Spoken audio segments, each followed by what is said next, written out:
За үзэгчдийн хүсэлтээр part 7. Юу яцхан да? Энэ бичлэг дээр 20,000 donation орж ирсэн байгаа. Хүсэлт илгээсэнд баярлалаа. За хүсэлт нь Jujutsu Kaisen-ийн бичлэг байсан. Jujutsu Kaisen 2020 оноос 24 оны хооронд нийт 2 улирал, 1 бүрийн хэмжээний кино гаргасан. Хүн бүрийн мэддэг алдарт бүтээл.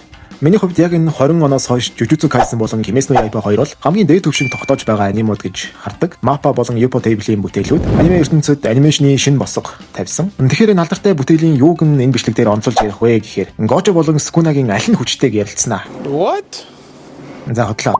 Та нар зүгээр энэ талаар комент хэсэг дээр алцаарай заяа. Муухай те.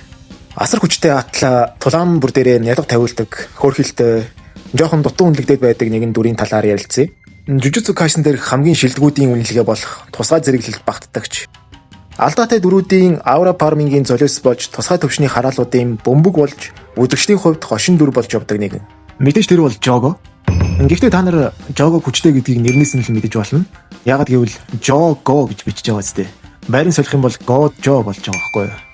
Бас сонирхолтой. Jujutsu Kaisen дээр дайснууд буюу хараалууд хүмүүсийн сөрөг сэтгэл хөдлөл буюу айдас, гуниг, үзэн ядал зэрэг сэтгэл хөдлөлүүдээс төрөн гардаг. Jogo бол хүмүүсийн их газар, байгалийн гамшигаас айх айдсаас үүссэн хараал. Jogo-гийн хувьд гаднах үзэмж нь хүнээс хит хол, галт уул шиг толгой болон нэг нүд, хав хар шүд зэрэг өрмөц төрхтөж дотор хамгийн хүнтэй адилхан сэтгэл хөдлөлттэй дүр байгаа. Gojo-тэй тулдахаас өмнө хүмүүсийг шууд шатааж алаад, дээр нь маш бардам өөртөө итгэлтэй эвгүй дүр байсан ч Gojo-гийн хүчийг үзэгчдэд сүртэйгээр үзүүлэх зорилготой ангийн хохирогчоор сонгогдож, гутамшигтайгаар ялагдал хүлээснээр Gojo-гоос нэлээд эмээх хайстай болсон. Ер нь үүнээс хойш л нэлээд маскот дүр шиг байр суурьтай болоод явцсан шүү дээ. Гэхдээ анзаарах юм бол Jogo-гийн эсрэг Gojo энэ тулаанаар Ryoiki Tenkai болон Jujutsu Kaisen дээр хүчний систем, за тэгээд Gojo ер нь хамгийн шилдэг гэдэлдэг. Яг үндэ хэр хүчтэй юм бэ гэдгийг нь үзэгчдэд ойлгуулах зорилготой тулаан байсан. Gojo-гийн эсрэг Jogo анимен 7 дугаар анги дээр тулддаг. Энэ хүртэл Gojo хамгийн хүчтэй л гээд байдаг. Яг хэр юм? Sukuna яг хэр юм гээд ерөнхийдөө мэддэхгүй байсан. Эхний анги дээр 1-3 эзэн Sukuna Gojod ерөнхийдөө хумилсан шүү дээ. Энэ дэр Sukuna хасах 1000 аура болсон ер нь. Дөнгөж эхний анги байсан болохоор Sukuna яг хэр хүчтэйг мэдэхгүй, Sukunag тэгж амар ялаад байгаа Gojo хэр хүчтэйг яг үндэ сайн мэдгүй байсан. Харин дараа нь 4-р анги дээр энэ нэг тусгай төвшний хараал гарч ирээд Megumi болон Yuji хоёроор бүр тоглолдог штэ. Тэгсэн Sukuna гарч ирэнгүүтлээ 1-р анги дээр алдсан аурага нөхөж авдаг. Тэгээд манай Sukuna бидэнд энэ анимын хамгийн дог техник Ryoiki Tenkai буюу хүрээ тэлэлтийг харуулж нэмэх 9999 аура олж авдаг. Энэ дэр ерөнхийдөө Sukuna аимшигтай байсныг ойлгож авнаа. Гэтэл энэ үеийн Sukuna миний санаж байгаагаар 2 хурал эзэн Sukuna байдаг те. Ryoiki Tenkai.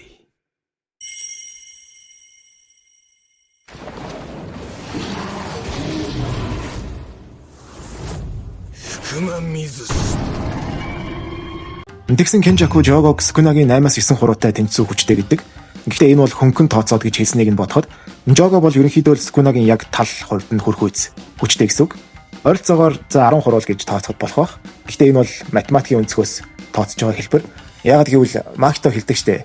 Хэдэн хурууны хүчтэй байх нь хамаагүй. Зүгээр Sukunaгийн амьд биетийн хувьд одоо сүнснийх нь тэр оршихуйн шал өөр төвшнийх байна гэд. Юутай ч тусгай төвшний хараалыг амархан гихч нь ялсан. Тэр үеийн Sukunagаас ч хүчтэй Jogog Gojo арай л илт давуу ялж дээр нь алдарт Yawaimo гэд чи чин сул торой гэд нөгөө үгийг нь хэлсэн байдаг. Ялцчгүй энэ үед Gojo-гийн хүчийг ойлгож авсан. Yawaimo.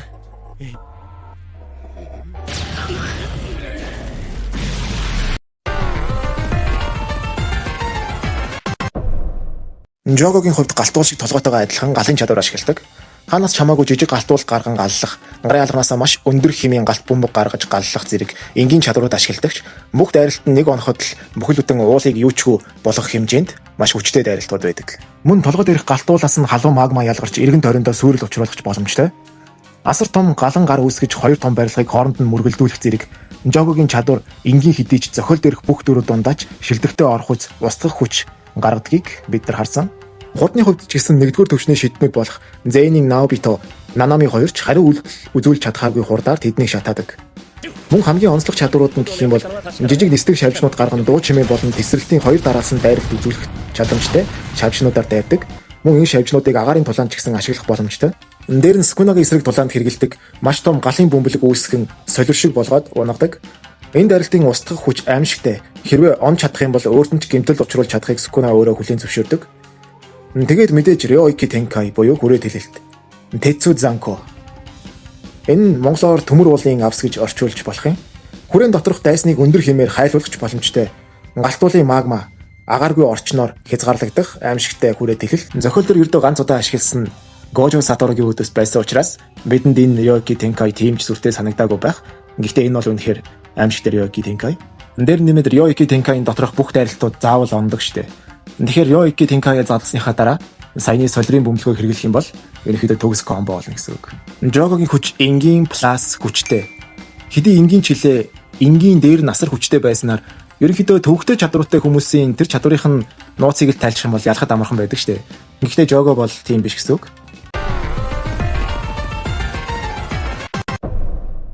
Jogo-гийн дутуу үнэлэгдэх шалтгаан бол зохиолд анханасаа золиос болох үүрэгтэй дүр байсан учраас эхнийх нь энэ цагийн хамгийн хүчрхэг шидтэн Gojo Satoruгийн хүчийг үзэгчдэд үзүүлэх зорилготой ангийн золиос болсон.